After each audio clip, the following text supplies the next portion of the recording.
Chapitre 23. Gaffe, erreur. 1. Confusion. Les deux jumeaux se ressemblent tellement que je les confonds toujours. Qui plus est, l'un s'appelle Mathieu, l'autre Mathias, ce qui prête à confusion. Oui, moi aussi, je me mélange les pinceaux. Je prends toujours l'un pour l'autre. Il m'est impossible de les distinguer. Les parents ont tout de même eu une attitude assez ambiguë en les appelant par des prénoms si proches. Cela a dû provoquer plus d'une embrouille. Tu as raison. Je croyais que ma vue baissait et que mon cerveau n'était plus à la hauteur. En voilà une idée. Errare humanum est. 3. Quelle gaffe! Oh, si vous saviez la gaffe que j'ai faite! Bruno m'avait demandé de ne pas mentionner son voyage en Espagne devant Laura et ça m'a échappé. J'ai tenté de me rattraper comme je pouvais, mais je me suis enfoncée encore plus. J'en suis malade pour Bruno. À cause de moi, il risque d'être dans de beaux draps. Je te comprends. À moi aussi, il m'est arrivé en toute bonne foi de commettre un impair. Je m'en suis souvent sorti par une pirouette, mais il n'est pas toujours facile de rattraper le coup. Mais le problème, c'est que je suis la spécialiste des faux pas. Depuis mon enfance, je suis à la fois gaffeuse et maladroite. Tiens, l'autre jour, par mégarde, j'ai renversé un plat sur la jupe blanche de Tati. Oh, je ne savais plus où me mettre. Qu'est-ce que je pourrais faire pour éviter ce genre de bêtises? Au moins, tu ne fais pas l'autruche. Tu regardes les problèmes en face. D'autres font des âneries et ne veulent pas le reconnaître. Moi, mon principal problème quand je suis fatigué, ce sont les lapsus. L'autre soir, par exemple, j'ai salué Monsieur Blanchet par un sonore « Bonjour madame !» Tiens, c'est révélateur. Chapitre 24. Les comportements. 1. Un homme remarquable. Jean-Marc est d'un abord facile, c'est quelqu'un d'avenant. Tout en sachant se faire respecter, il fait montre d'une grande courtoisie. C'est ce qui s'appelle avoir une main de fer dans un gant de velours. Encore que je l'ai entendu remettre à sa place un collègue, sans beaucoup d'égards. Ah bon? Pourtant, je l'ai toujours vu garder son calme. Par ailleurs, il fait preuve de droiture, ce qui est appréciable dans notre contexte. Il a un grand sens du devoir et de l'engagement personnel. Effectivement, ce n'est pas un luxe ici. Je ne peux pas m'empêcher de suspecter tout le monde de corruption, quitte à passer pour un vieux grincheux. Après tout ce qui s'est passé, j'ai tendance à voir le mal partout. Jean-Marc est la dernière personne à être susceptible de comportements malhonnêtes. Quelles que soient les difficultés et les tentations, il est toujours resté intègre. Donc, on ne peut pas dire « tous pourris ». Certainement pas. C'est un monsieur tout ce qu'il y a de bien. 2. Tracas de voisinage. Vous savez ce qu'a fait Monsieur Lambert? C'est insensé! Il est allé se plaindre à la mairie. Il prétend que nous cherchons à lui nuire par tous les moyens. Oh là là. Il a toujours été fauteur de troubles. De toute façon, il est parano, ça ne date pas d'aujourd'hui. De quel droit est-ce qu'il s'adresse à la mairie? Oh, le maire le connaît bien, il sait à quoi s'en tenir. Vous n'avez pas à vous inquiéter. En tout cas, je ne lui adresserai plus la parole. Je lui ai rendu service et maintenant il m'agresse. Tout est fini entre nous, rideau. 3. Un misanthrope? Cet homme est un curieux personnage. Il a coupé les ponts avec tout son entourage. Il est allé s'installer dans un hameau perdu au milieu des Cévennes. Personne ne sait où il est, à vrai dire. C'est comme s'il tirait un trait sur sa vie de mathématicien. C'est très étrange de faire une croix sur tout un pan de sa vie. Oh, cela fait assez longtemps qu'il fait le désert autour de lui. Certains se sont demandé s'il ne perdait pas la boule. Apparemment, non. C'est juste sa misanthropie naturelle qui s'exprime plus clairement. Il se coupe de tous ses amis. Il finira tout seul dans son coin. Quel gâchis! Et puis, il a abandonné ses anciens étudiants sans les prévenir. Je trouve le procédé assez cavalier. 4. Une conduite inadmissible. Cette élève ne se prend pas pour n'importe qui. Elle est d'une insolence. Elle dépasse toutes les limites. Je sais bien que l'adolescence est souvent une époque de transgression, mais à ce point, c'est rare. Son père est pareil, c'est un vrai goujat. Quand il vient aux réunions, il entre sans dire bonjour, il passe devant tout le monde. Quel manque d'éducation et sa conduite est inadmissible. Après, on ne doit pas s'étonner qu'elle soit si mal élevée. Les chiens ne font pas des chats. Quel contraste avec Louise, qui est très bien élevée, plutôt respectueuse, ça fait plaisir à voir. Heureusement qu'il y en a des comme ça remonte le moral. 5. Un personnage peu recommandable. Raymond est un vrai salaud. Il m'a joué un sale tour il y a quelques mois, je suis pas prêt de l'oublier. Ça ne m'étonne qu'à moitié, c'est un spécialiste des coups fourrés. Tout le monde sait qu'il joue double jeu. On ne peut pas se fier à lui. Ouais. J'aurais dû me méfier de ce genre de personne qui prépare toujours un mauvais coup. Je me demande comment il est toujours en place. Dans ce milieu-là, il faut savoir donner des coups bas et les recevoir. On doit avaler beaucoup de couleuvres. En tout cas, c'est un personnage peu recommandable. Chapitre 25. Illusion, apparence et réalité. 1. Tu rêves, ma chérie? Maintenant que je suis actrice, je vais certainement être invitée au Festival de Cannes. Tu rêves, ma chérie? Tu te crois une actrice célèbre alors que tu n'as que 15 ans? Tu te fais des illusions. Tu as un peu tendance à prendre tes désirs pour des réalités. Mais maman, ce n'est pas une vue de l'esprit. Xavier Rousseau a reconnu mon talent. Que tu aspires à devenir une bonne et célèbre comédienne, je le comprends et ton ambition est tout à ton honneur. Mais il ne faut tout de même pas se leurrer. Si tu t'imagines que tu n'auras pas besoin d'abord de faire tes preuves, d'apprendre ton métier... Maman, est-ce que tu peux être terre à terre? Terre à terre? On croit rêver. Je suis réaliste, tout simplement. Plus tard. Chloé m'inquiète. Elle se fait tout un cinéma, c'est le cas de le dire, alors que la réalité est tout autre. Il ne faut pas rêver, elle n'obtiendra pas le grand rôle de sa vie après une figuration dans un film. Il faut voir les choses en face. Détrompe-toi. J'ai lu un article justement sur le sujet. Il arrive que des gamines soient prises pour de grands rôles, en particulier dans des téléfilms. À toi aussi. Tu crois au Père Noël?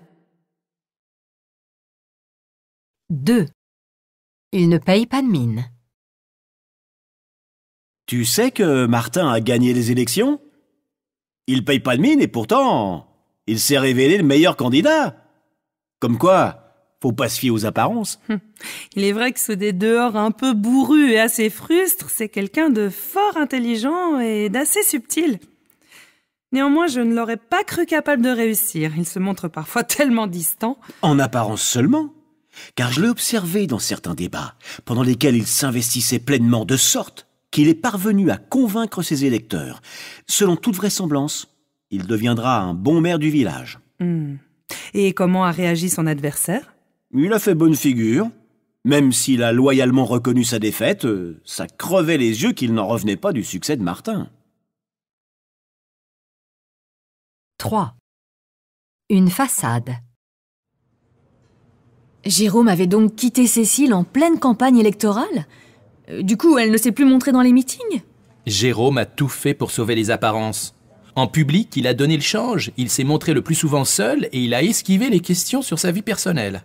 Mine de rien, cela doit être difficile de constamment trouver des faux-semblants. On doit se sentir en porte-à-faux. Malgré les apparences, il était séparé de Cécile depuis un certain temps. Leur entente n'était que de façade. C'est étrange. Dès qu'on gratte un peu le vernis, on découvre une réalité tout autre que ce que l'on imaginait. 4. Retomber sur terre. Si je comprends bien, vous n'êtes pas très satisfait de votre nouvelle situation. Je dois dire que je tombe de haut. Je m'attendais d'une part à une entreprise innovante, d'autre part à avoir des perspectives d'évolution de carrière. Mais il faut pas se voiler la face. Il n'y a aucune chance d'obtenir une promotion, ne serait-ce que minime. J'avoue être dépité. Je vous trouve un peu trop pessimiste. Non, je me contente de regarder la réalité en face. Quand j'ai parlé avec Bernard Daumier, ça m'a ouvert les yeux. Lui aussi avait des ambitions, mais il en est revenu. Désormais, je suis sans illusion sur l'évolution de ma carrière ici. Je ne vous cacherai pas que je n'ai pas l'intention de croupir ici. 5. Quelle désillusion. Je n'en reviens pas qu'on m'ait refusé le budget pour mon projet. J'ai beau avoir les pieds sur terre, je n'ai rien vu venir.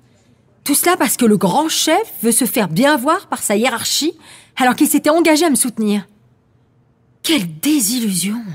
Ma pauvre Aurore, il ne faut pas se mettre le doigt dans l'œil. Quand son propre intérêt est en jeu, l'homme est un loup pour l'homme, comme disaient les Romains. Ce sont les réalités de la vie. Bien sûr, je ne suis pas née de la dernière pluie, quand même. Ce qui me blesse, c'est qu'au bout du compte, tout le soutien du chef n'était qu'un écran de fumée. Moyennant quoi, je ne lui ferai plus jamais confiance, tu peux me croire. Chapitre 27.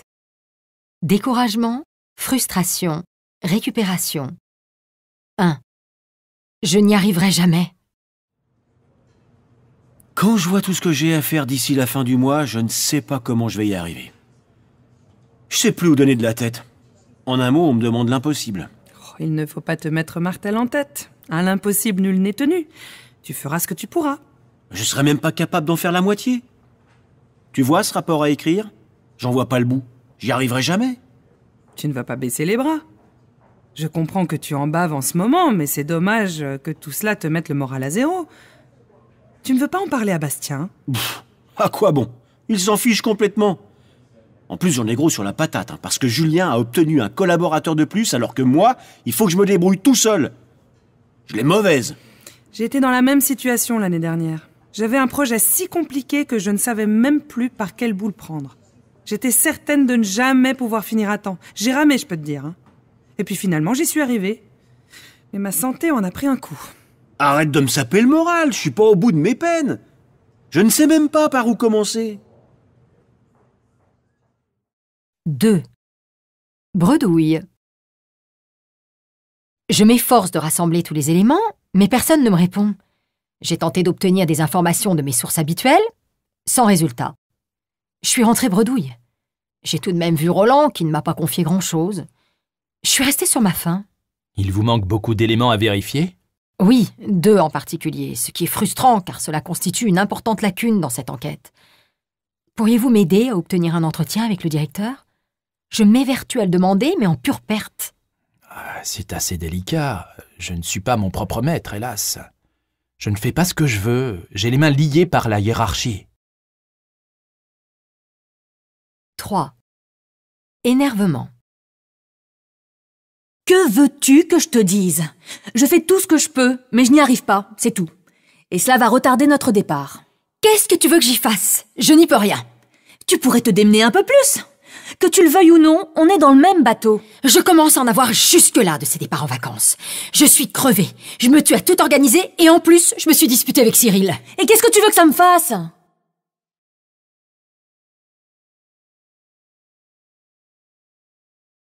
Chapitre 28.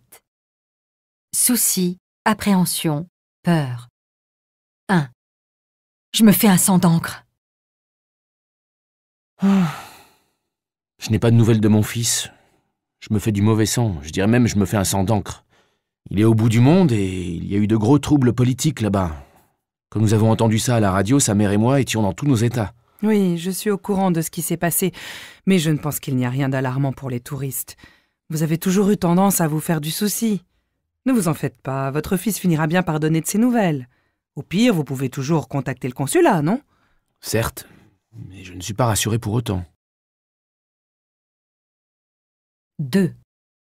Un comportement préoccupant. T'as l'air soucieux, préoccupé. Qu'est-ce qu'il y a? J'ai de gros soucis familiaux en ce moment. Ça m'empoisonne la vie. Qu'est-ce qui te préoccupe? Ma fille Chloé file un mauvais coton en ce moment. Tous les professeurs se plaignent d'elle. Elle a des comportements assez inquiétants. Sa mère n'endort plus de la nuit et moi aussi, je commence à me tourmenter. Je ne veux pas me ronger les sangs, mais tout de même... Si on ne parvient pas à l'aider, elle ira dans le mur. Tu crains qu'elle fiche en l'air ses études? Non, ça, c'est le cadet de mes soucis. La seule chose qui me tracasse, c'est son état général, sa santé et son bonheur. 3. Un examen redoutable et redouté. J'ai le trac. Rien que de penser à l'examen, j'en suis malade. Moi aussi. Je n'emmène pas large. Ça commence bien. Ne vous affolez pas, les examinateurs ne vous mangeront pas. Moi, je sais que je perds facilement mes moyens devant un jury. Ça me fait tellement peur que j'en suis au point où je serais capable de renoncer. C'est hors de question, ma chérie. Que tu redoutes l'épreuve, c'est une chose. Que tu cèdes à une panique disproportionnée, c'est autre chose. Vous avez raison. Il ne faut pas se dégonfler. Moi aussi, j'ai la trouille. Mais... D'ailleurs, surmonter cette appréhension fait partie de l'épreuve. Je me souviens très bien de ma propre expérience quand j'étais jeune. J'étais dans mes petits souliers, tellement j'avais le trac. Finalement, c'est ma mère qui m'a aidé à dédramatiser et à me calmer.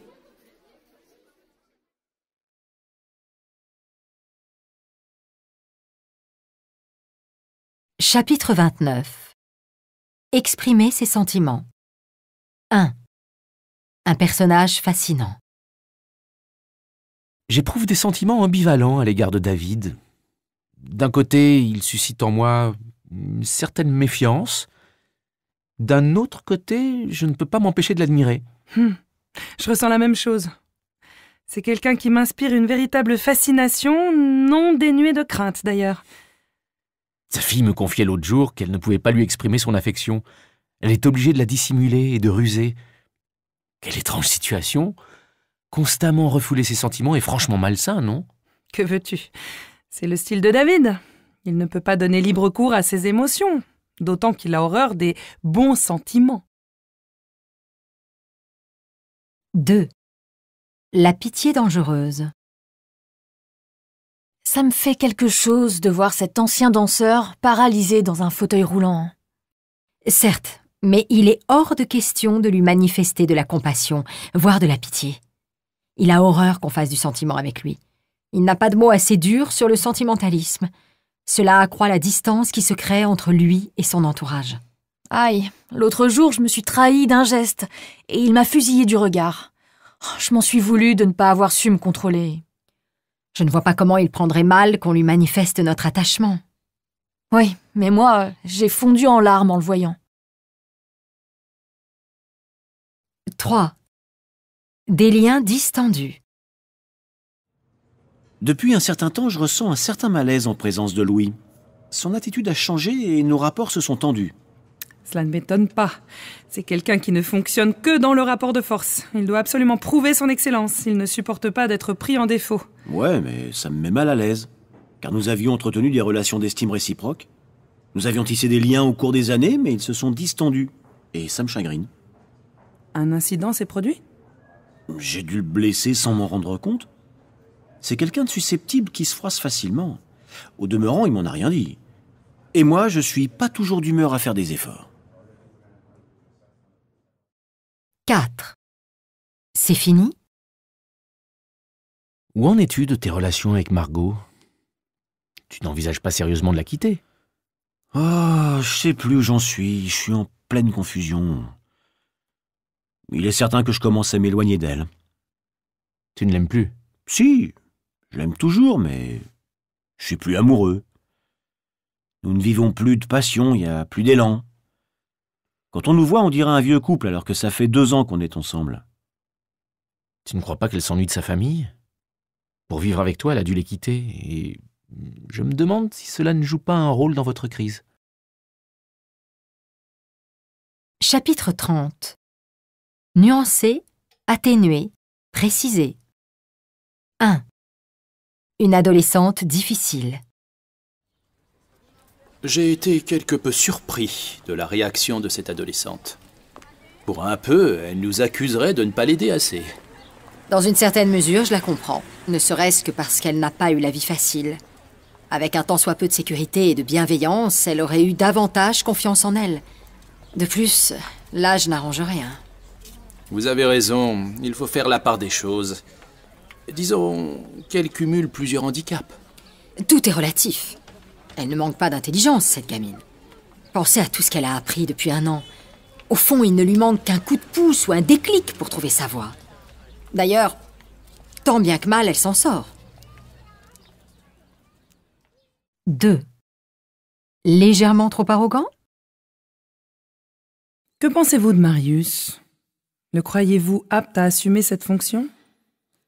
Dans la mesure où il connaît parfaitement le sujet, je le vois assez bien à ce poste. Le problème est qu'il est un tantinet trop sûr de lui. Il est parfois à la limite de l'arrogance. En l'occurrence, cela ne constitue pas nécessairement un désavantage. Jusqu'à un certain point, la confiance en soi peut forcer le respect. Combien de personnes aurait-il sous sa responsabilité? Une vingtaine, au bas mot. Dans la mesure du possible, j'aimerais tout de même que vous rencontriez d'autres candidats. 3. Minutieux ou tatillon? Il m'a raconté toute la réunion en long et en large. Tu le connais, il ne nous épargne aucun détail. Il m'a fait un rapport circonstancié sur la moindre des paroles prononcées. Je vois ce que tu veux dire. De toute façon, il est comme ça dans tout. Certains disent qu'il est simplement minutieux, mais moi, je le trouve assez tatillon. Tu l'aurais vu l'autre jour. Il était en train de finir son rapport, il fignolait le moindre détail, soulignant scrupuleusement la plus petite faute de frappe. Oh, je passe du coq à l'âne. Est-ce que tu as une idée du budget alloué pour cette conférence? Le chiffre qu'on m'a donné est aux alentours de 10 000 €, tout compris. Oui, de mémoire, c'est dans ces eaux-là, mais il faut que je vérifie. Le document que j'ai reçu ne le spécifie pas. Ne te casse pas la tête, je peux aussi demander à Christophe. 4. Trop schématique. Pour moi, ce document est beaucoup trop sommaire. Ce n'est qu'une présentation schématique des dernières découvertes. Je me demande qui a intérêt à faire circuler un texte aussi vague. Oh, ne va pas chercher midi à 14h, c'est simplement que Chloé n'a pas eu assez de temps pour approfondir. C'est possible, mais sans pinailler sur le moindre détail, quand j'ai interrogé Chloé, sa réponse a été évasive. Pourtant, il aurait été normal qu'elle détaille tous les éléments. Ouh, si tu commences à rentrer dans les détails, on n'est pas sorti de l'auberge. Chapitre 31. Expliquer, comprendre, ne pas comprendre. 1. Pourquoi ces messages? Je ne comprends pas mes voisins. Qu'est-ce qu'ils ont à m'envoyer ce genre de message? C'est ridicule. Ils sont un peu perturbés. Il ne faut pas chercher à comprendre. D'abord, comment ça se fait qu'ils aient mon adresse électronique? Voilà qui me plonge dans la perplexité. J'imagine qu'ils l'ont eu par l'intermédiaire de la copropriété. Je comprends, tout s'explique alors. 2. Note de frais suspecte. Permettez-moi de vous demander des éclaircissements sur ces notes de frais que je viens d'éplucher. J'ai déjà fourni des explications il y a une semaine. Je ne vais pas recommencer. La hiérarchie a du mal à trouver une justification à la plupart de ces déjeuners d'affaires. Je n'ai pas de compte à vous rendre et je n'ai pas à me justifier sur ce type de montant.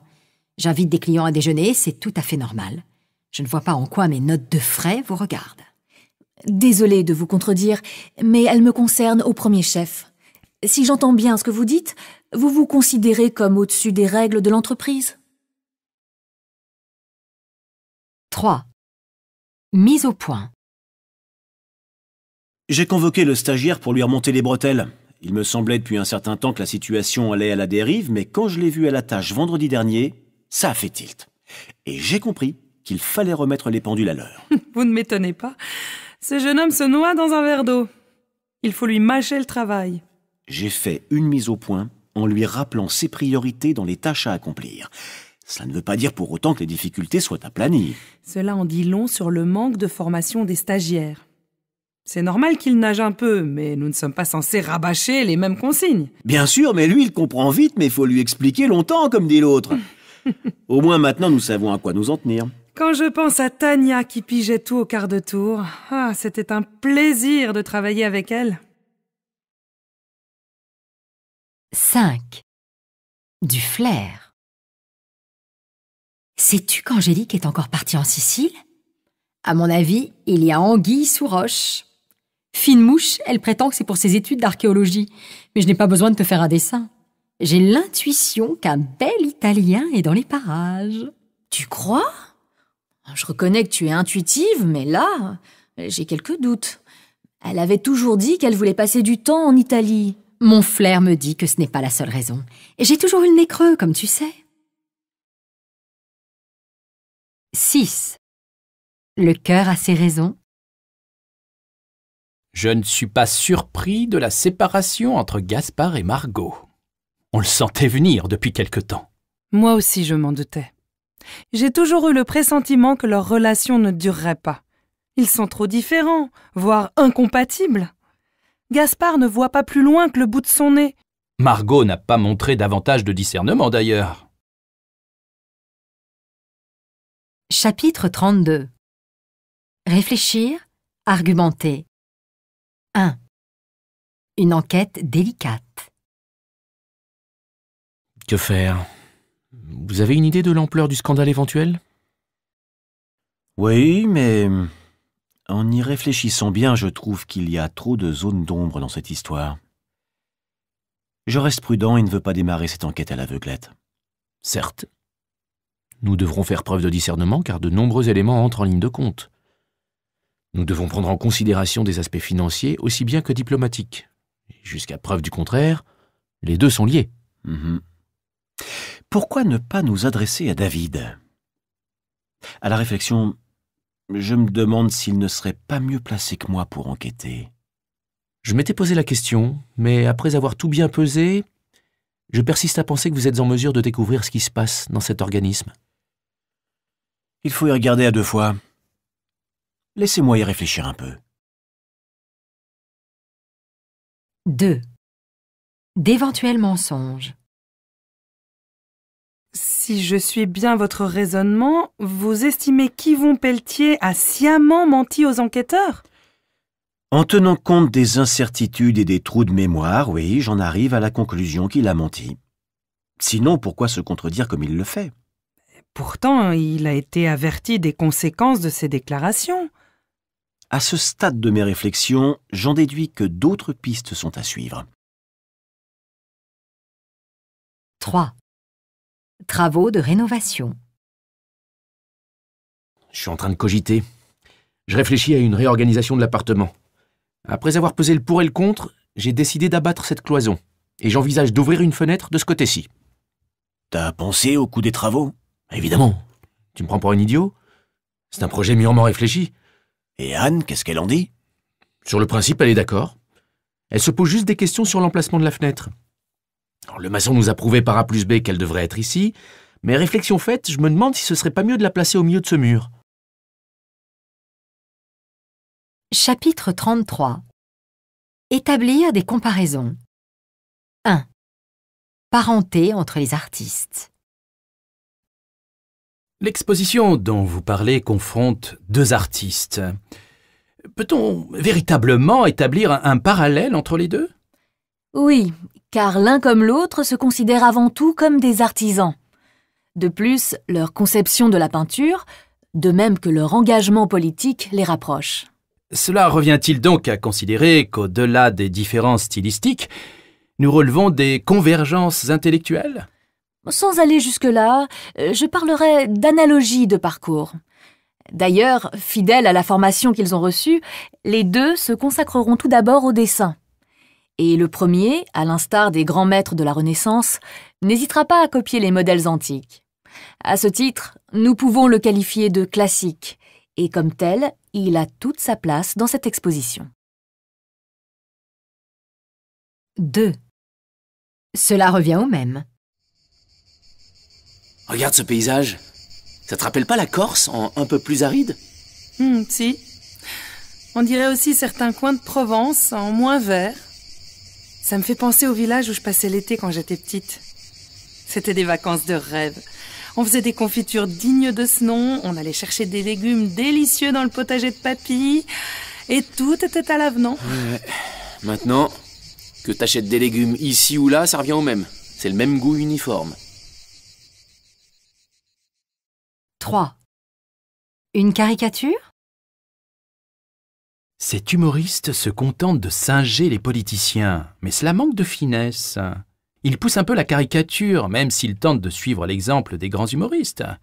La seule chose réussie est qu'il parvient à adopter les tics de langage du président, par exemple.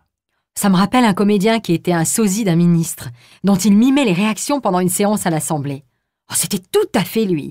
Le comédien était même capable de contrefaire sa voix. C'était comme si le vrai ministre s'exprimait. Il n'empêche que ces humoristes qui se croient drôles sont tous du même acabit. 4. Ce n'est pas un original. Pensez-vous que cette lampe soit de Gallet? Absolument pas, ce n'est qu'une pâle copie d'un original qui se trouve au musée. L'artisan a emprunté quelques traits caractéristiques, mais c'est tout. Je craignais bien que ce soit une contrefaçon. Je parlerais plutôt d'imitation, tout à fait dans l'esprit de l'époque. Vous pourriez aussi acheter une reproduction faite par le musée, cela se rapprochera davantage de ce que vous cherchez. 6. Contradiction. Iris se démarque clairement de Yann quant au style de management. Elle organise une réunion réservée à la haute hiérarchie et au PDG. Du coup, je ne suis pas convié. Que veux-tu? On ne mélange pas les torchons et les serviettes. Oui, mais Iris se contredit. Elle avait promis de créer un esprit d'équipe, une solidarité entre les services, et elle aggrave le clivage par ce genre d'initiative. Elle n'en est plus à une contradiction près. Avec elle, ça a toujours été 2 poids 2 mesures, à la différence de Yann, qui recherchait l'équilibre avant tout. Il est vrai que le contraste entre ces 2 personnalités est saisissant. 7. Il y a fromage et fromage.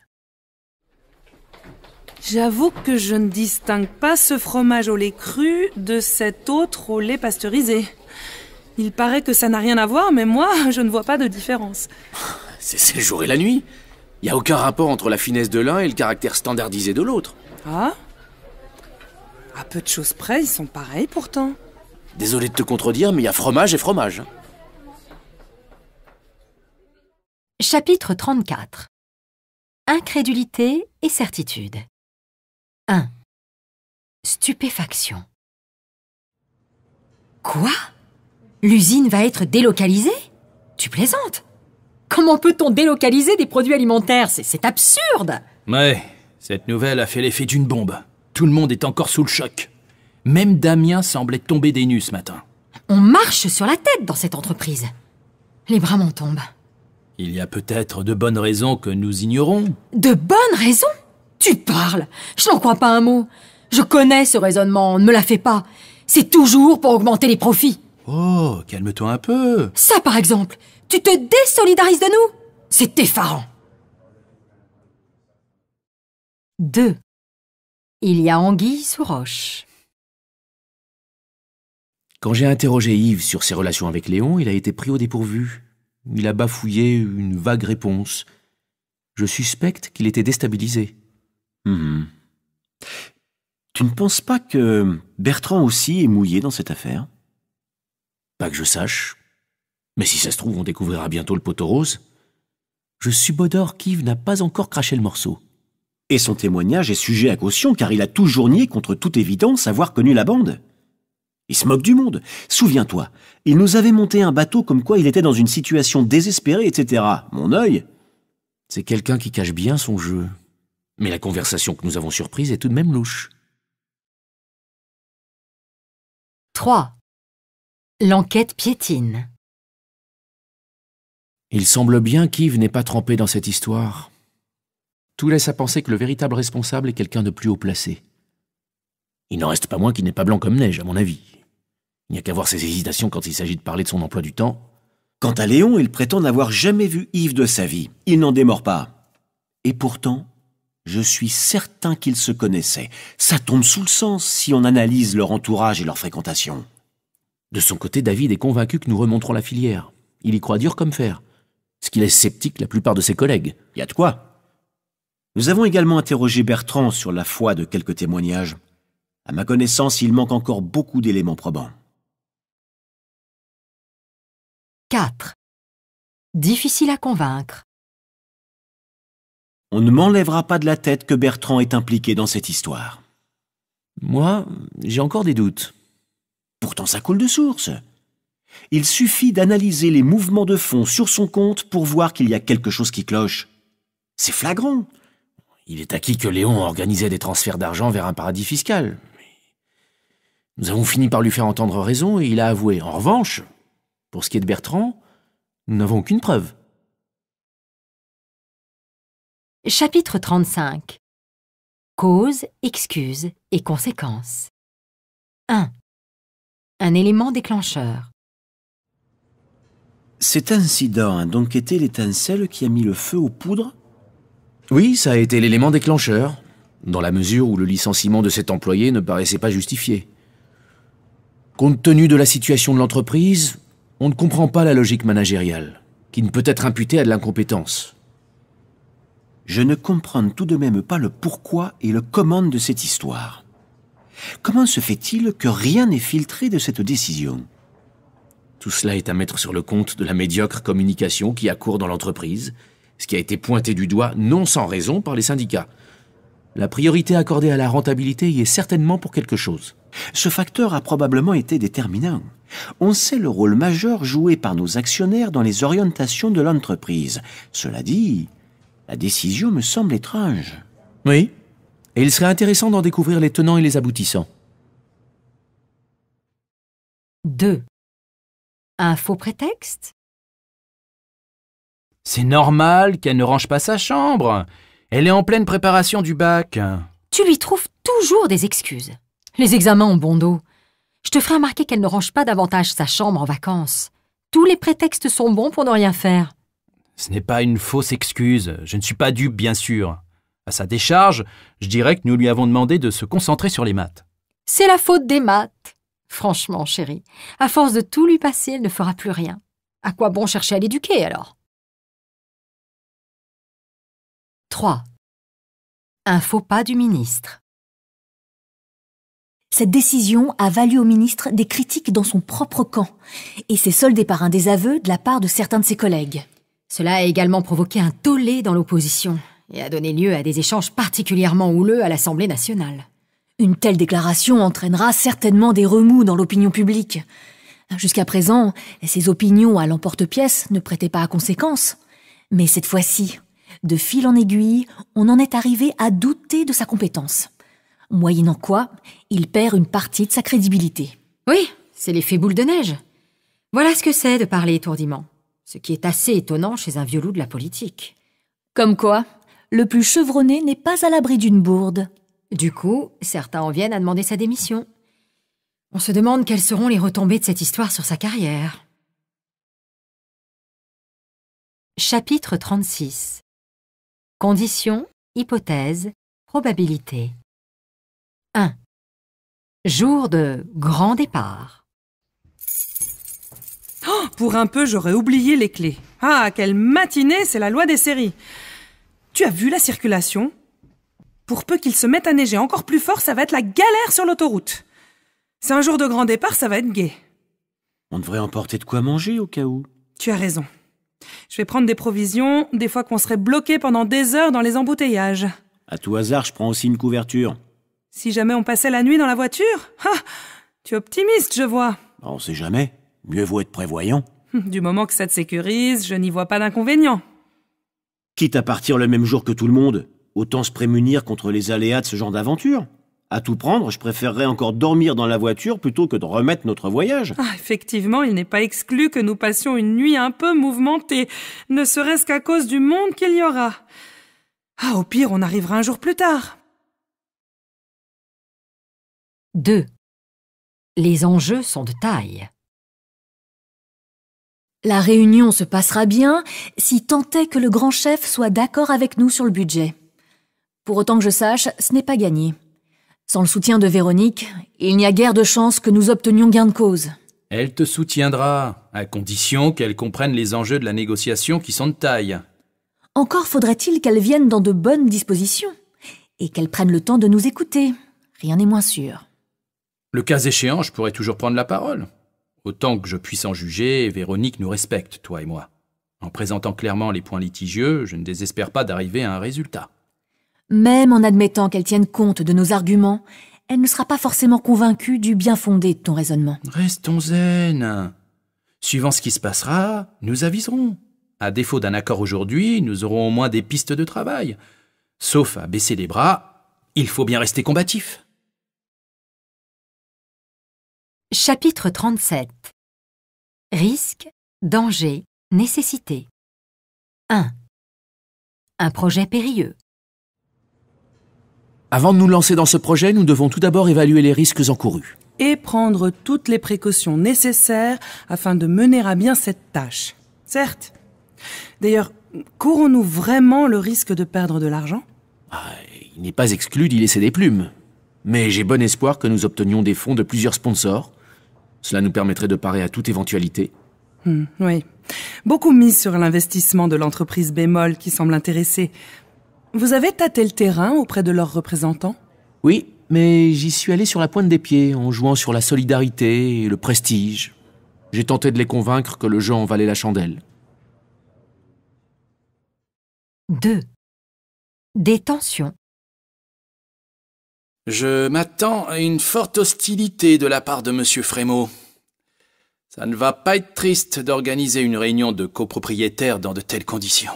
Vous avez raison. S'il se met en travers du chemin, ça risque de mal tourner. Il nous racontera tous ses déboires avec la plomberie et ne pourra pas s'empêcher de s'en prendre à Monsieur Vanier. Ça va être la croix et la bannière de parvenir à calmer le jeu. Depuis le début, cet homme nous donne du fil à retordre. À chaque réunion, on parie sur le fait qu'il sera absent, et il est toujours présent. 3. Une épreuve de force. De toute façon, nous devons en passer par là. Oui, nous ne ferons pas l'économie d'une réorganisation de l'équipe. De gré ou de force, il faudra bien que nos collègues l'acceptent. Car à mon avis, c'est inéluctable. J'espère seulement que la direction ne nous infligera pas de plus gros changements. Je sais bien que nous n'y couperons pas et nous ne sommes pas au bout de nos peines. Nous serons certainement amenés à modifier toutes les descriptions de postes. Oui, mais il s'agit d'un cas de force majeure. La direction veut coûte que coûte avancer dans le projet, ce qui requiert de nouvelles compétences et une nouvelle approche technique. Je crois que ce sera une épreuve de force entre la direction et les responsables de service. Espérons que les obstacles diplomatiques ne soient pas insurmontables. Franchement, je crains que cela ne finisse mal. Moi, au contraire, je suis pas pessimiste. Bien sûr, faut pas vendre la peau de l'ours avant de l'avoir tué, mais j'ai bon espoir que tout se passe bien. Si jamais tu passes par des moments de découragement, t'as qu'à venir me voir, je te remonterai le moral. 4. Le secret professionnel. Êtes-vous tenu au secret professionnel? Oui, bien sûr. Mais par la force des choses, il arrive que des informations filtrent, ce qui est regrettable. Parfois, je suis sollicitée pour me prononcer sur tel ou tel cas en public. Cela reste limité et je cherche par tous les moyens à éviter ces situations. Cependant, certains veulent à toute force que vous vous exprimiez davantage. 5. Ouf! Alors, comment ça s'est passé? Serez-vous contraint de déposer votre bilan? Non, j'ai réussi à sauver les meubles, mais j'ai frôlé la catastrophe. In extremis, j'ai décroché un contrat qui va me permettre de renflouer mon affaire. Je vous félicite d'avoir surmonté cette épreuve. Et qu'en est-il du contrôle fiscal en cours? Je suis passé au travers. Je sais pas par quel miracle. 6. On l'a échappé belle. Ouh là là! Heureusement que le pneu n'a pas explosé pendant que je doublais. On l'a échappé belle, on a failli y passer. Oui, on a eu chaud. Il s'en est fallu de peu. 1 minute de plus et on partait dans le décor. J'en tremble encore. On n'a rien eu, c'est le principal. On en est quitte pour la peur. Chapitre 38. Action et inaction. 1. Une lubie? Tu sais que mon fils s'est mis en tête de partir en mission humanitaire à l'étranger? Il n'a plus que cette idée en tête. C'est plutôt un beau projet, non? Quand j'étais jeune, c'était aussi ce que je voulais faire. Je me suis acharnée à convaincre mes parents. Ils n'ont jamais rien voulu savoir. Ils ont toujours pensé que c'était une lubie d'adolescente. Et finalement, je me suis rabattue sur la médecine sociale. Mais j'aurais toujours un regret. Bien sûr, j'admirerais mon fils s'il saute le pas. Mais je ne peux pas m'empêcher de me faire du souci pour lui. Cela dit, je ne me hasarderai pas à l'en dissuader. En gros, tu te résignes à ce qu'il vive sa vie. 2. De l'énergie. Maintenant que je suis au pied du mur, il va falloir que je me jette à l'eau. Oh là là, mon patron m'a demandé de prendre en main tout le projet et de m'y investir à fond, mais j'avoue être dans mes petits souliers. Eh ben, tu vas déployer toute ton énergie et je suis convaincu que cela sera couronné de succès. Mais pourquoi cette décision? L'entreprise a décidé de mettre le paquet sur ce projet. L'équipe va travailler d'arrache-pied pour présenter un résultat d'ici le 31 octobre. Et ce sera à moi de tout gérer en plus du reste. Le problème, c'est que je ne peux pas être au four et au moulin. C'est certain, tu peux pas être partout, mais te connaissant, tu vas t'atteler à la tâche et redoubler d'efforts. Je sais. Quand faut y aller, faut y aller. 3. Un rapport bâclé. J'ai lu le rapport de Jules qui ne s'est pas foulé. C'est toujours la même chose. De belles idées, de grandes théories. Mais quand il s'agit de rédiger un texte bien structuré, il n'y a plus personne. J'ai déjà remarqué qu'il ne se cassait pas la tête. C'est dommage, je persiste à penser qu'il ne manque pas d'intelligence. Mais quel feignant! Quand il y a un document important à rédiger, il traîne des pieds. Il a un poil dans la main, je ne te dis pas. Donc, c'est sur moi que cela retombe et il faudra que j'élabore un nouveau texte. Franchement, je m'en passerai. J'ai d'autres chats à fouetter en ce moment. Tu sais ce qu'il y a de drôle? Stéphanie avait en tête de lui confier un nouveau projet, mais elle a fait machine arrière en se rendant compte de ce qui se passait. Sur ce, tout reste en suspens. Et elle ne s'est même pas donné la peine de proposer un autre nom. 4. La flemme. Il faudrait que j'appelle Valérie pour l'aider à déménager, mais j'ai la flemme. Évidemment, tu préfères te la couler douce. Mais à force de ne pas tenir parole, ça va te jouer de mauvais tours. Valérie risque de mal le prendre, à moins que tu ne décides de faire une croix sur son amitié. Tu peux te dispenser de faire ce genre de commentaires. J'ai seulement dit que j'avais pas très envie de l'appeler. Je suis crevé d'ailleurs. En d'autres termes, tu te dégonfles. Merci. La prochaine fois, je m'abstiendrai de te confier mes humeurs. Chapitre 39. Réussite et échec. 1. Un ballet hors du commun. L'enjeu était de taille, mais il est indéniable que le chorégraphe a réussi son coup. Malgré les difficultés, il a mené son projet à bien et est parvenu à faire l'unanimité pour ce spectacle très original et rempli d'inventivité. Pourtant, c'était pas gagné, si j'en crois les rumeurs. Il y avait, dit-on, des résistances, des conflits, et le chorégraphe a dû batailler dur pour obtenir gain de cause. Les danseurs réalisent de véritables prouesses techniques, mais la maîtrise de leur art est telle qu'ils viennent à bout de toutes les difficultés. Certaines figures sont en effet des tours de force. Le public a d'ailleurs fait un triomphe à toute la troupe qui a été ovationnée. Cela prouve que l'audace l'a emporté encore une fois. Le talent est couronné de succès, ce qui est rassurant quant au discernement des spectateurs. De plus, à cette occasion, un jeune danseur a percé, et j'ai bon espoir de le voir mener une carrière à la hauteur de son talent. 3. Coller à l'examen. Tu sais que Kevin a raté son examen? Il s'est planté à l'oral. Il a eu un sujet particulièrement difficile et il s'est cassé le nez dessus. Cela ne m'étonne qu'à moitié. Il partait vaincu, donc c'était mal barré. Tout n'est pas fichu. Il va peut-être se ressaisir et réussir la prochaine fois. J'en doute. Il va d'échec en échec. Il avait déjà été collé à l'écrit la dernière fois. 4. En mauvaise voie. Si nous continuons comme ça, tous nos projets vont capoter les uns après les autres. Autrement dit, on va dans le mur. Ça me paraît évident. On dirait que Bernard cherche à torpiller nos efforts. C'est du véritable sabotage. Quant au contrat envisagé avec notre partenaire, il est évidemment tombé à l'eau. De toute façon, l'ensemble du projet était mal ficelé. C'est un vrai fiasco, ma parole. Chapitre 40. Connaissances et compétences. 1. Un cadre polyvalent. Vous travaillerez en étroite collaboration avec Fanny, dont la force est de savoir négocier dans des situations parfois conflictuelles. Oui, je l'ai déjà rencontrée. Elle semble dotée d'un vrai sens de l'équipe, alliée à une grande autorité. C'est certainement quelqu'un qui ira loin. Mais revenons à vous. Dans ce genre de poste, on doit être polyvalent. Ça tombe bien. J'ai plusieurs cordes à mon arc, puisque j'ai une double compétence juridique et scientifique.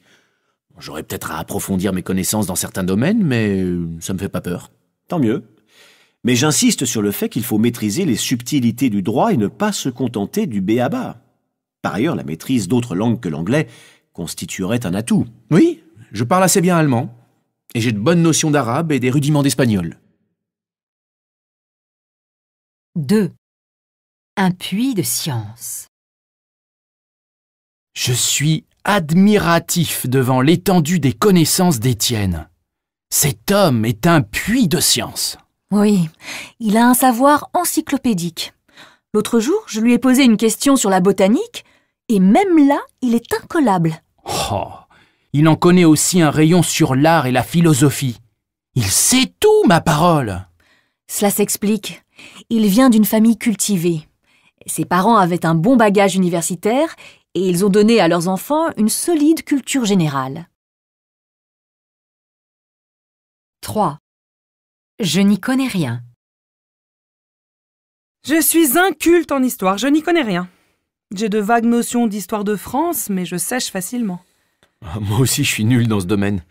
Mais ça peut pas être pire que Patrice. À mon insu, je l'ai coincé. Il savait même pas qui était Chopin.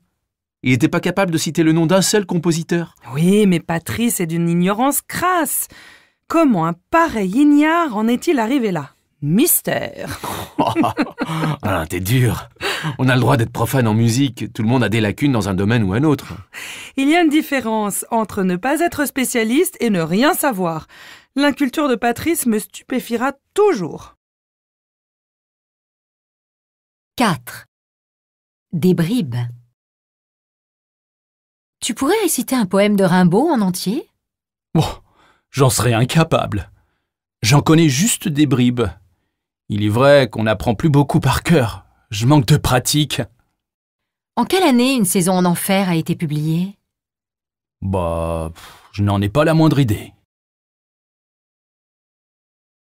Chapitre 41. L'emploi. 1. Un premier emploi. Mon garçon, il est temps que tu gagnes ta vie et que tu décroches un emploi. Nous n'allons pas éternellement subvenir à tes besoins. Mais sur Internet, j'ai rien trouvé. Vous savez bien ce qu'est le chômage des jeunes? Tu as prospecté dans la région? Tu as posé ta candidature à des postes? Ouais, mais ça n'a rien donné. Il n'y a pas de boulot dans cette région. Tu pourrais envoyer des lettres de candidature spontanées. Avec tes diplômes, tu obtiendrais au moins un entretien d'embauche. Je sais pas faire de lettres de motivation. Et j'ai pas grand-chose à mettre sur mon CV. Il y a que le piston qui marche.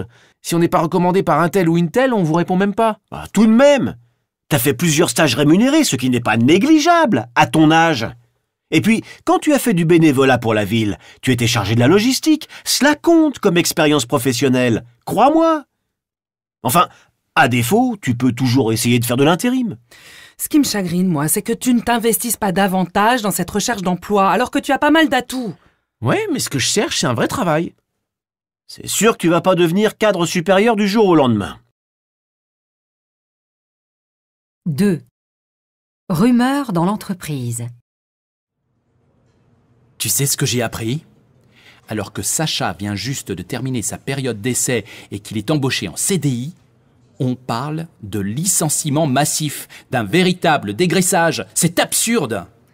Dans cette boîte, les rumeurs de plans sociaux n'arrêtent pas. Et finalement, il ne se passe rien. Tu dois savoir que Paul, qui a été nommé aux ressources humaines, est un jeune loup aux dents longues. Je pense que cela fait partie de sa stratégie. Carriériste comme il veut montrer son pouvoir. Jolie mentalité! Certains sont prêts à tout pour faire leur chemin. Ils sont dévorés d'ambition. Rien d'autre ne compte que leur carrière. Le bon fonctionnement de l'entreprise, ils s'en fichent, comme de leur première chemise. Il y a toujours eu des arrivistes, cela ne changera jamais. Chapitre 42. L'argent. 1. Des contrastes de prix. Simon m'a invité dans un restaurant 3 étoiles qui coûte les yeux de la tête. On remarque qu'on en a pour son argent. C'est absolument délicieux. Ouais, on m'a dit que ça coûtait la peau des fesses. Tiens, je passe du coq à l'âne. Où est-ce que t'as trouvé ces verres? Oh, je les ai achetés pour 3 fois rien dans une brocante. Pourtant, le cristal, c'est pas donné. Oui, mais le marchand bradait son stock. 2. Une acquisition. J'ai fait l'acquisition de cet appartement pour une bouchée de pain. Il est vrai que dans ce quartier, qui à l'origine était défavorisé mais qui a été réhabilité, l'immobilier reste abordable. Les prix ont d'ailleurs eu tendance à baisser cette année. On trouve de beaux logements à des prix modiques. J'ai fait une offre basse, puisque l'appartement était mis en vente à 250 000 €. J'ai tout de suite dit que je n'irais pas au-delà de 210 000 €. Vous avez fait une bonne affaire. Vous l'aurez eu à un prix défiant toute concurrence. Et vous comptez y habiter ou bien il s'agit d'un investissement? C'est pour mes enfants. De toute façon, il y a des travaux à réaliser qui seront assez onéreux. Mais je ne vais pas lésiner, puisque j'ai la chance d'en avoir les moyens. 3. Une héritière. Amélie a hérité de cette maison, n'est-ce pas? Oui, elle a fait un bel héritage. Son oncle, qui avait refait son testament juste avant son décès, lui a légué sa fortune. Comme en plus elle a une bonne situation, qu'elle gagne très bien sa vie, je peux te dire que maintenant, elle est multimillionnaire. Sa famille avait déjà un fric fou. Certains ne sont pas à plaindre. Ouais, mais l'argent ne fait pas le bonheur. Mais il y contribue. Ça dit, je reconnais qu'ils n'ont jamais été radins. Mais plutôt généreux au contraire, ce qui n'est pas toujours le cas des gens aisés. 4. Dépensier. Je me demande comment François va gérer sa fortune. Panier percé comme il est, je te parie qu'il va dilapider son patrimoine en 2 temps 3 mouvements. Déjà, quand il ne roulait pas sur l'or, il n'a jamais pu mettre de l'argent de côté. À plus forte raison maintenant qu'il a touché ce pactole. À l'époque, je me souviens qu'il attendait toujours une rentrée d'argent. Il nous expliquait que c'était juste de petits problèmes de trésorerie. Tu parles. Il claquait tout son argent en quelques heures. Mais évidemment, il jouait. Il va donc continuer à jeter l'argent par les fenêtres. 5. Un niveau de vie modeste. Gaston a arrêté son activité qui n'était pas rentable. Cela ne lui rapportait presque rien, il était endetté. Comme il ne pouvait pas continuer, il a pris sa retraite. Et maintenant, comment fait-il? Il touche une petite pension? Ça ne doit pas aller chercher bien loin. Oui, il a des revenus modestes, ce n'est pas le Pérou. Je l'ai toujours vu tirer le diable par la queue. Oui, et ses parents déjà n'avaient pas un sou. Paradoxalement, il s'en sort plutôt mieux maintenant, alors qu'à un certain moment, il était criblé de dettes. Tu crois qu'il a pu les rembourser? 6. Fauché. Ce matin, j'ai donné quelques sous à un SDF qui faisait la manche.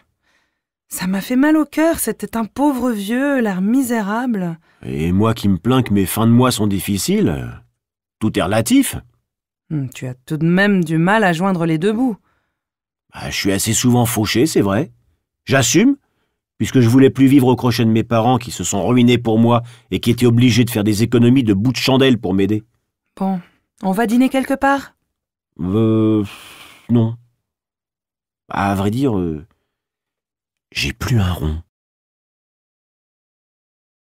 Chapitre 43. Le temps qui passe. 1. Un peu de stress. Il va falloir que j'apprenne à mieux gérer mon emploi du temps. Je ne vois pas le temps passer, j'ai l'impression de courir après les minutes. Je passe ma vie à essayer de rattraper le travail en retard. Moi, au contraire, cela fait belle lurette que je pratique plutôt le carpe diem. J'ai la chance d'avoir un travail où je peux prendre mon temps. Il m'arrive de remettre les corvées à plus tard, ou au contraire d'y consacrer beaucoup trop de temps.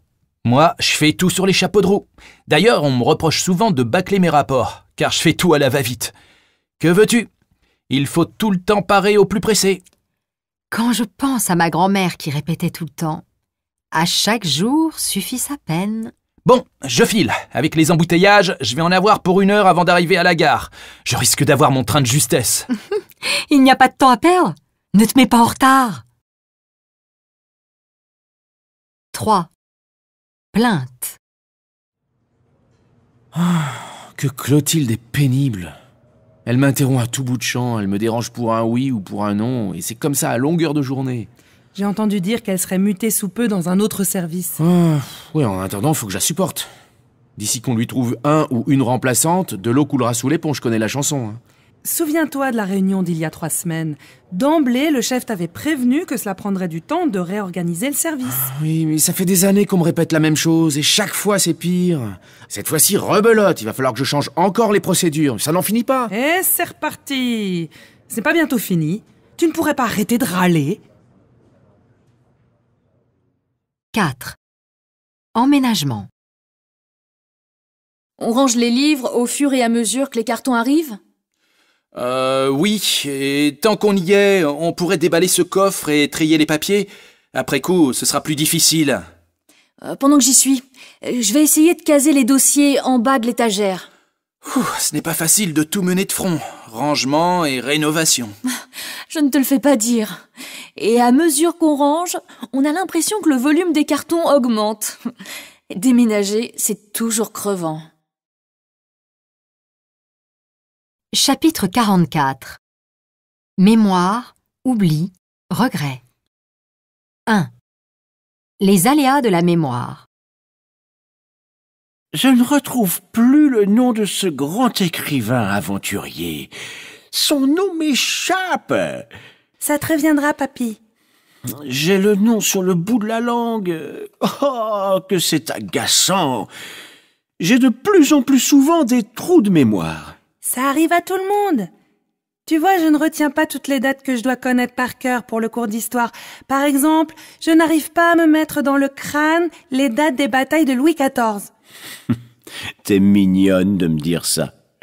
Dans ma jeunesse, j'avais une mémoire d'éléphant. À l'époque, je connaissais un nombre considérable de poèmes sur le bout des doigts, par exemple. Tout cela est bien loin. Et je dois admettre que je perds la mémoire. Ah, ça me revient maintenant. C'est Kessel. Joseph Kessel, bien sûr. 2. N'en parlons plus. Je devais téléphoner à Carole, mais ça m'est complètement sorti de l'esprit. D'ailleurs, je sais plus quel jour est son anniversaire. C'est le 11 ou le 12 ? Faudrait que je le lui demande. C'est le 12. Je vais te rafraîchir la mémoire. C'est le même jour que mon anniversaire, mon cher Rémi. Oh, j'ai la tête comme une passoire, ma parole. Tu me l'as dit 100 fois, mais... Ça entre par une oreille et ça sort par l'autre. N'en parlons plus. Je t'assure que dans le temps, ma mémoire était plus fiable. Non, ne commence pas avec tes 2 montants. Autrefois... 3. Je m'en veux. Mais pourquoi est-ce que j'ai dit à Benoît que Gabriel était un imbécile ? Je m'en veux. Je n'aurais jamais dû. Ils sont amis tous les deux. C'est terrible. J'ai blessé Benoît et il m'en voudra à mort. Inutile de te lamenter, on ne refait pas l'histoire. Tu parviendras bien à rattraper le coup. Oui, bien sûr, mais j'ai des remords. En plus, j'ai fait la bêtise d'en parler à Axel. Je m'en mords les doigts, car elle s'est empressée de le répéter à ses copines. Tu t'es excusée auprès de Benoît ? Oui, bien sûr, j'ai fait amende honorable, mais... Et quelle a été sa réaction ? Il a dit en riant qu'il ne me le pardonnerait jamais. À vrai dire, je ne sais pas si c'était du lard ou du cochon. 4. Tu ne regrettes rien ? Tu hésitais entre des études scientifiques et littéraires. Finalement, tu as renoncé à la littérature au profit des sciences. Tu ne le regrettes pas ? Non, c'était le bon choix. Mon seul regret, c'est d'avoir dû sacrifier mes cours de théâtre. Il aurait fallu que j'y consacre du temps que je n'avais pas. T'aurais pu t'arranger pour ne pas tout laisser tomber, non ? Oui, mais je ne serais pas arrivé à tout mener de front. 5. Rancune tenace. Il faut passer à autre chose. Tu vas pas ressasser toujours les mêmes griefs. Facile à dire. Moi, j'oublierai jamais. Ça m'obsède. Ça me hante même. J'ai encore en mémoire ces paroles insultantes. Et je suis pas prêt de les oublier. Je comprends que t'aies une dent contre elle, mais il faut passer sur ce genre de choses, sinon on se rend malade. Tourne la page. Je suis désolé, ça me reste en travers de la gorge. Je peux pas faire comme si rien ne s'était passé et déclarer « tout est pardonné ». Oui, tu ne peux pas faire comme si de rien n'était, mais je pense qu'il serait sain de passer l'éponge et te dire on efface tout et on recommence. Je crois pas. D'autant plus que ça a rouvert de vieilles blessures. Je suis pas prêt d'en sortir. Est-ce que t'es rancunier ? Tu lui en veux à mort, ma parole. Bon, passons. Si nous parlions de la cérémonie d'hommage à Véronique, sans oublier que c'est à nous de préparer le discours. Chapitre 45. Hasard, fatalisme et opportunité. 1. Heureux hasard. Comment se fait-il que tu connaisses Violaine ? Eh bien, il se trouve que mon ex est originaire de Bayonne aussi. Or, il s'est avéré que Violaine était une cousine éloignée de la belle-sœur de mon ex. C'est un peu compliqué, mais la rencontre était fortuite. Par le plus grand des hasards, ils se sont retrouvés dans le même congrès, figure-toi. C'est d'ailleurs grâce à Violaine que j'ai eu ce poste. Oh, décidément, Le hasard fait bien les choses. Moi aussi, c'est par un amusant concours de circonstances que j'ai fait la connaissance de Tristan, qui m'a mis en contact avec l'entreprise. Ah, tiens, Agnès, justement, tu tombes à point nommé. Mathieu, ça tombe bien que je te vois. J'ai une question à te poser. Selon toute probabilité, Sébastien ne pourra pas assister à la réunion demain. Or, il faut mettre toutes les chances de notre côté. Est-ce que, par chance, tu serais libre pour le remplacer ? Étant donné la conjoncture, je ne vois pas comment je pourrais m'y soustraire. 2. C'est comme ça. Quel dommage que tu n'aies pas pu partir à cause de ta jambe cassée. Que veux-tu, c'est comme ça. J'en prends mon parti. Je passe mes journées à bouquiner. Ah, tu as l'art de prendre les choses comme elles viennent. Tu veux dire que je me résigne trop facilement ? De toute façon, à quoi bon s'énerver ? C'est la fatalité qui m'a fait tomber. Tant pis pour les vacances, ce sera pour une autre fois. Tu vois, je suis philosophe. 3. Superstition ? Tiens, il est amusant ce pendentif. C'est ma grand-mère qui me l'a donné. C'est un porte-bonheur. Tu es superstitieuse, toi ? Non, pas vraiment. Même s'il est vrai que je suis née sous une bonne étoile. Il est vrai que tu as toujours eu énormément de chance. Jusqu'à présent, oui. Je touche du bois. 4.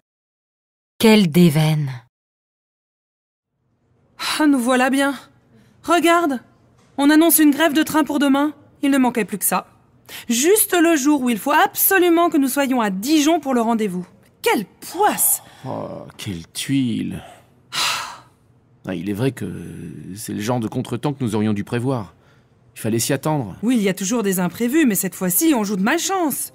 Déjà Sébastien qui est malade, la photocopieuse qui vient de tomber en panne. Non, mais c'est la loi des séries. Bon, à tout hasard, je vais voir avec Guillaume si nous pouvons remettre la réunion à la semaine prochaine. On sait jamais. Ah, au point où on en est, on devrait proposer que cela se passe ici. Ça nous éviterait de nous déplacer. Et ce serait aux autres de faire le trajet ? On peut toujours rêver. Mais je doute qu'ils acceptent. 5. La langue de bois. Cette visite diplomatique est-elle opportune ? Les électeurs peuvent se demander s'il y a lieu, dans les circonstances actuelles, de resserrer les liens avec ce pays.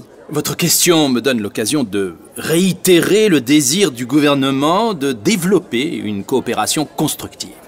Pourtant, jusqu'à présent, les circonstances n'étaient guère propices à un rapprochement. Certes, la conjoncture n'était pas favorable. Mais cette fois-ci, nous ne voulons pas laisser échapper l'occasion de signer des contrats qui engendreront un développement économique. Vous conviendrez que ce n'est vraiment pas le moment de faire la fine bouche. Est-il pour autant justifié de dérouler le tapis rouge ? Il n'y a rien d'incongru dans le fait de recevoir un partenaire commercial. Aborderez-vous les sujets sensibles à un moment donné ? Le cas échéant, bien entendu, si la situation s'y prête. 6. Une occasion ratée. Serge a-t-il saisi la perche que tu lui as tendue ? Non, encore une fois, il est passé à côté. Il n'a pas saisi l'occasion. C'est vraiment dommage, car c'était l'occasion ou jamais de faire une expérience à l'étranger. Ça le desservira dans la vie. Moi, au contraire, j'aurais sauté sur l'occasion. Tiens, pendant que tu y es, peux-tu me donner les coordonnées de Léa ? À l'occasion, j'aimerais bien l'inviter à déjeuner pour lui proposer, éventuellement, de participer au projet. T'as raison. Il faut battre le fer pendant qu'il est chaud. Chapitre 46. Effet de mode. 1. Très tendance. Dis donc, Tati, elle est magnifique cette tenue, très tendance. Quant à ton sac, il est à la dernière mode. Merci. Oui, c'est curieux. Certains accessoires que je n'aurais jamais imaginé porter quand j'étais plus jeune ont été remis à la mode. Dans ma jeunesse, ça faisait vieillot.